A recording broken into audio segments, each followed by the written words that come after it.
Welcome to the Anchor Your Retirement podcast. I'm your host, Barbara Gullen, hanging out in the studio today with my buddy and pal, Tony Shore. How you doing, Tony? Well, I'm doing great, but I'm not as good as you are, Barb, because you recently moved. That's exciting. It's kind Yes, of moving is always it's a pain, but it's a fresh start. I it love is. that decluttering and going through So much things. purging, so many Yes. donations, so Doesn't many things. purging feel good though It of getting does. rid of junk? It does. And so many things that I thought were lost forever have been found over the last few weeks. Isn't that great? Like this is where this was. Yeah. Yes, including the Tiffany bracelet that I got for the Oh, 5th gala with Gradient. oh my I thought, gosh. yes, I found it. I thought I had put it someplace else, and when I went to look there, it wasn't there, and I was heartbroken, and then found it yesterday. So, That's awesome. In fact, I think yes. I remember you telling me that you were bummed because you lost it. And so Yeah. I'm glad you It's a found it. very sentimental thing to me. I mean, aside from the fact that it's Tiffany, Well, yeah. to work with a company that really acknowledges the efforts. I mean, what a gift. Wow. Yes. Yes. Yeah. Yeah. And it's a reward for your efforts and how hard you've worked and you Mhm. accomplished a lot with your business. So I think it's not only is it deserved, but yeah, you want to hang on to it, Barb. You might I not want to do. misplace that I one. do. Well, So what are we put it talking someplace about safe where today? you won't lose it and you forget Yeah. where it is. Today, we're going to talk about why women need to save more money. But before we do that, we need to do a little housekeeping. We haven't done this in a while. Okay. Talking about how people can follow us and subscribe and where Yes. to find us, because you might be listening to this on Apple Podcasts or on Spotify, but we have a YouTube channel that we actually record a video of us every week doing this podcast, which has its entertaining moments for sure, especially when the Royals beat the Twins in a baseball series, and then you have to Ooh. wear a Royals cap. Oh, that did Ouch. just happen, didn't it? Ouch. Oh Sorry. no. I That's should be wearing okay. my Royals cap, I guess. We are competing with each other to see who is going to be the basement of the AL Central. Yeah, right now it's a So, race to the bottom for the it Royals and the Twins, isn't it? the Royals have done a little bit better, but and again, we're recording this a couple of weeks in advance. We've been getting a little bit ahead of the curve here with summertime. I don't know, you probably weren't watching because we were playing the Texas Rangers the other night, and a player actually had a line drive that hit the pitcher square in the forehead at 107 miles an hour. And thankfully, he is okay. Um, he got up, stood up, didn't get knocked out. Had the ball been Wow. 2 inches lower, it would have taken out an eye socket. Um, and you could see him telling the trainers and everybody that he's okay, and they're like, yeah, we're sure you're okay, but you're done pitching for the night. And I don't know if he is going to be back in the rotation or if he's on a concussion protocol, but just the compassion of the Texas Rangers player. He was freaking out because, of course, they hit the ball, they run, and then they look to see where the ball went, and he looked over and saw the pitcher flat on his back on the mound, and Wow. was desperately trying to get the umpire's attention to make sure that he was called safe so that he could leave the base and go check on the pitcher. So, he was just, you could see how worried he was. I almost thought they were going to throw a pinch runner in for him, but he got himself settled down while the new pitcher was warming up, and all's well that ends well.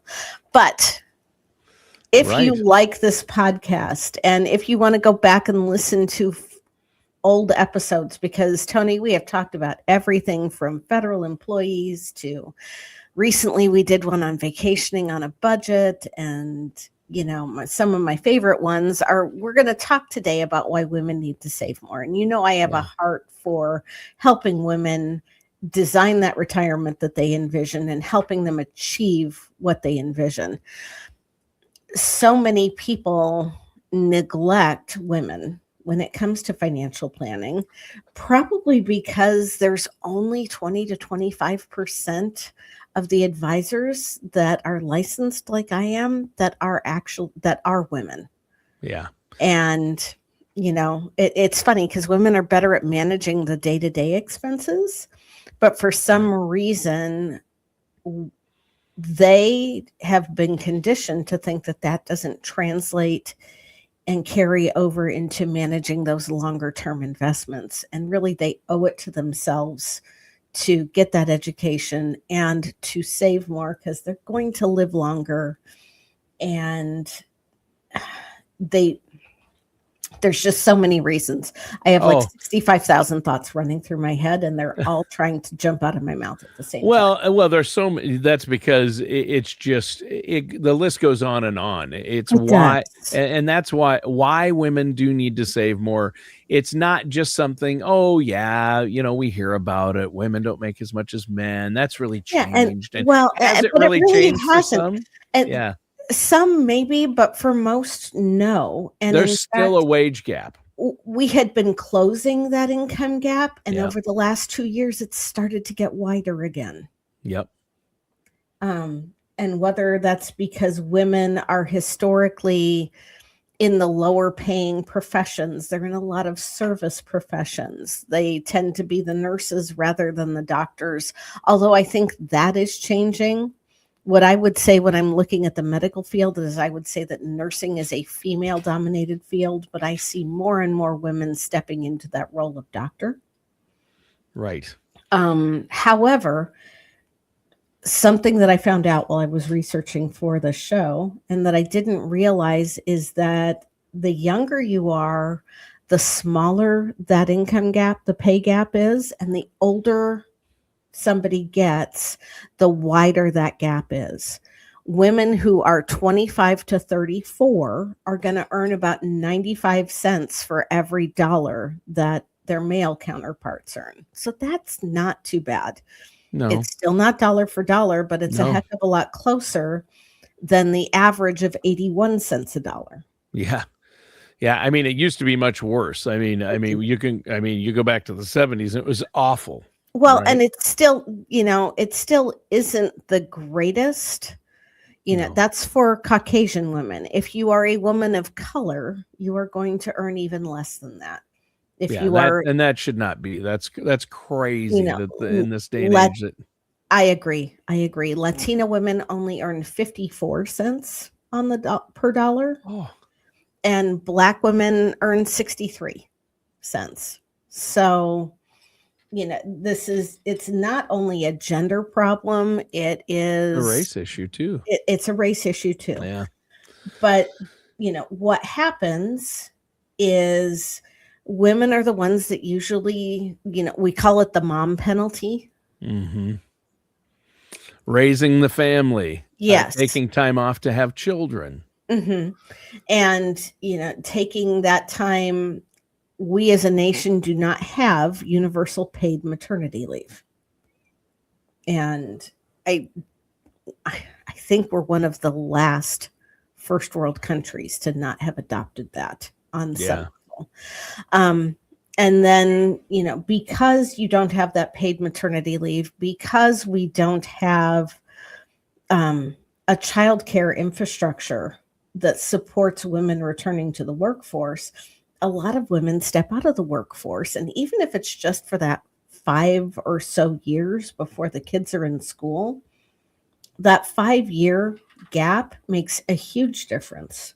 In your Social Security, that's why women typically have much lower Social Security incomes than their male counterparts. They do, because Social Security is based on either your 35 or 40 highest years compensation. So they're not working as long. They're not earning as much typically. Right.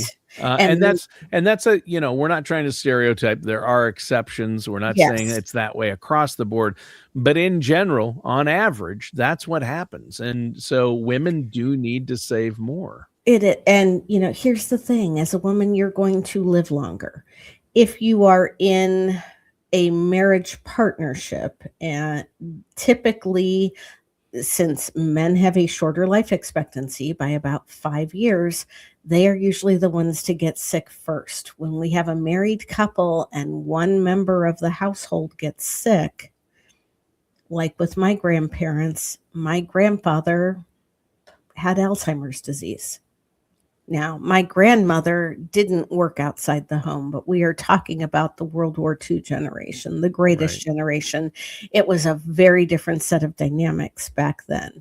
I mean, even when I was in college, when I was in engineering school, I had friends, classmates who were adults who were married and had a family, and they could work part time at something like UPS and still provide so that the wife could stay home with the baby. Right. Now, I mean, it wasn't a fancy house. They weren't eating steak every night, but they were able to make it on that part time income, at least temporarily. Getting back to what we're talking about now, as women, and again, when we're taking off those years early in our career, we think it isn't going to make that big of a difference for retirement savings. But you know what they're foregoing when they do that? It's that element of compound interest and Yeah. having that money sit there and continue to grow. A lot of times they won't contribute to that 401k in that first job, knowing, well, I'm going to be leaving the workforce in a couple of years because I'm planning on having children. So I want to save that money now to have it for when I'm not working, when in reality, they're leaving money on the table by not participating in their 401k or in that employer sponsored retirement plan. Even, when my daughters started working, especially my oldest daughter, the first thing I had her do was open a Roth IRA, and she did not like that at all. I bet not. Yeah. Yep. But you know what? She's got a nice little nest egg going for retirement already, and she's not even 25 years old. That's awesome. Yeah, I told my daughter to open one, and Allison opened one when she was 21, and she tries to put $200 in every month. And I'll tell you what, you put $200 a month into a Roth. It's a Roth. By the time she's 65, she'll be a multimillionaire, and it'll be tax free. Which is fantastic, Yeah. because with inflation and everything going on right now, who knows how much the 25-year-olds are going to need to be able to retire. That'll buy a loaf of bread when she retires.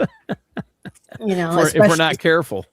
Well, the solvency of Social Security is a matter of concern. Oof, we've been talking about that. But a big one. Wait. Here's another truth. Social Security is dying. When you hear it said with such gravitas, it has a lot of impact. But as women, why you need to save more? You're going to live longer. Yep. Historically, you are making less than your male counterparts. Mm-hmm. Okay. Not saying that's always going to be the case.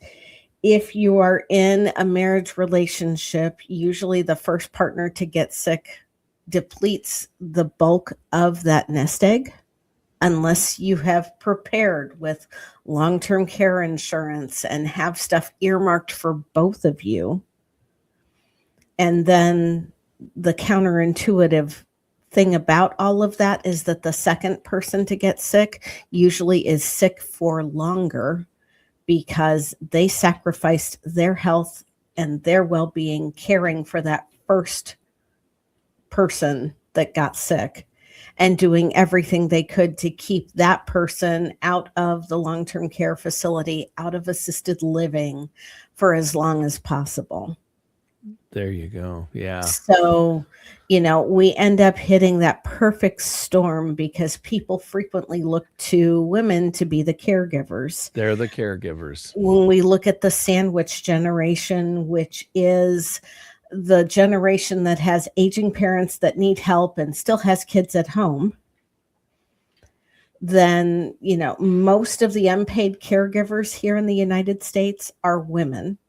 And that's all part of the shadow economy that was talked about in the book Swiftonomics. That we did another great podcast on that you ought to go back and listen to.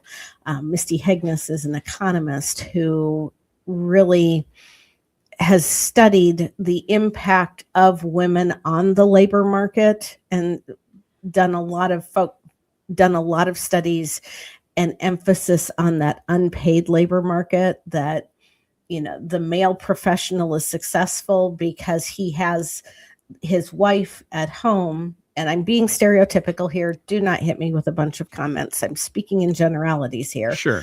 Yeah. As the wife at home who is fixing the meals, cleaning the house, dropping off the dry cleaning, doing all of the errand running, and doing all of those chores.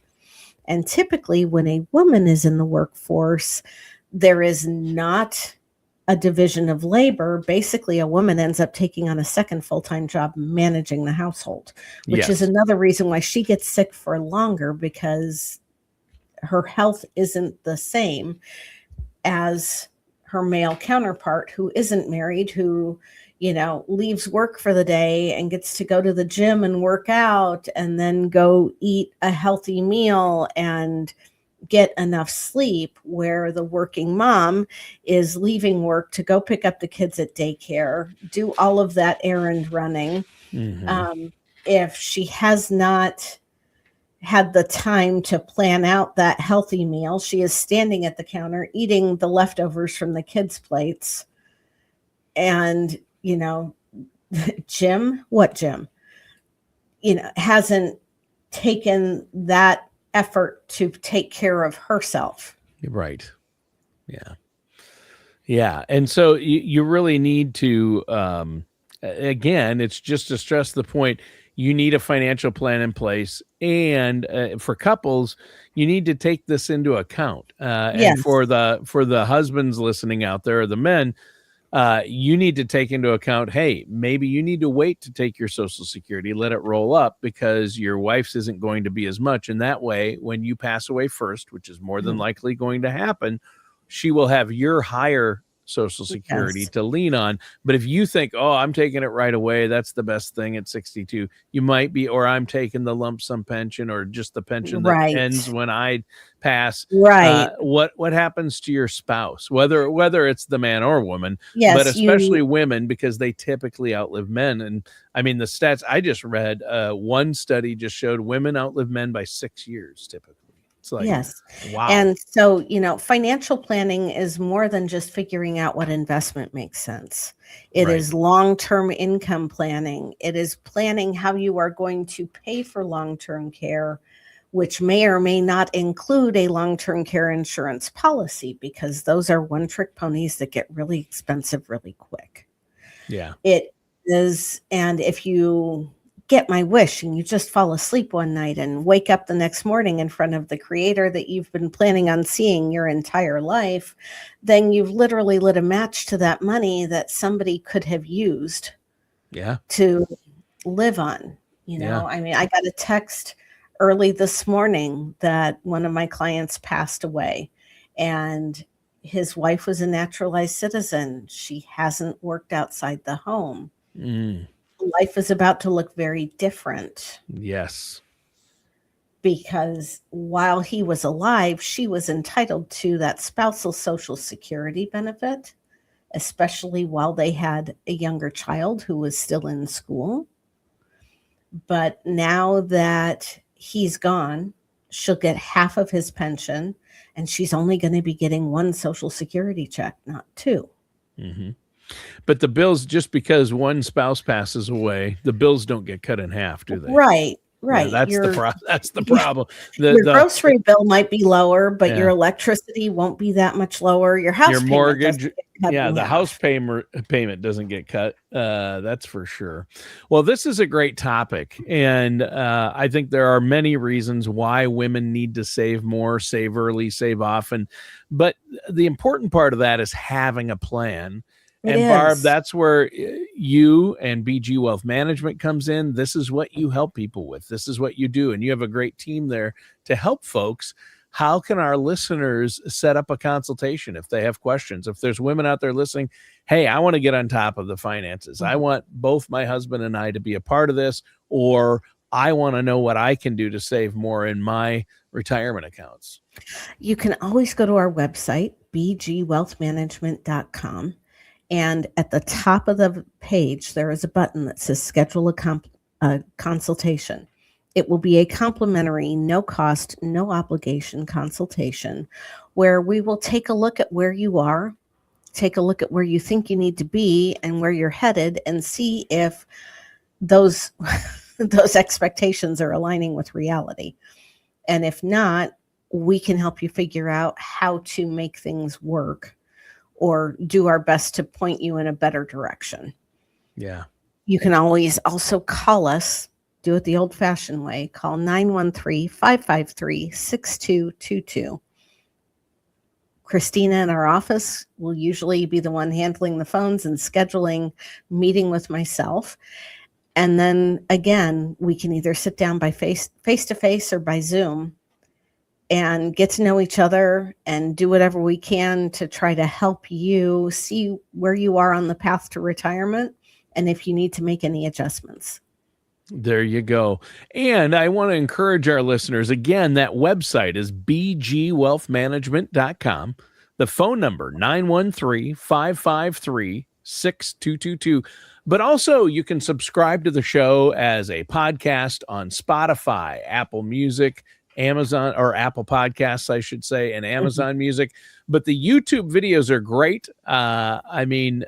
You got to see Barbara's looking great. You got to see this, and the beautiful artwork behind her.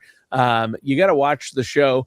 I did a search here. The easiest way to find it on YouTube is go to search Federal Retirement Coach. That's actually the page it's on. Yes, that's one of our pages. We have a Federal Retirement Coach, and go to you can type in Anchor Your Retirement. It's a few down. Look for Anchor Your Retirement, and BG Wealth Advisory, I think, is on there as well. So yep.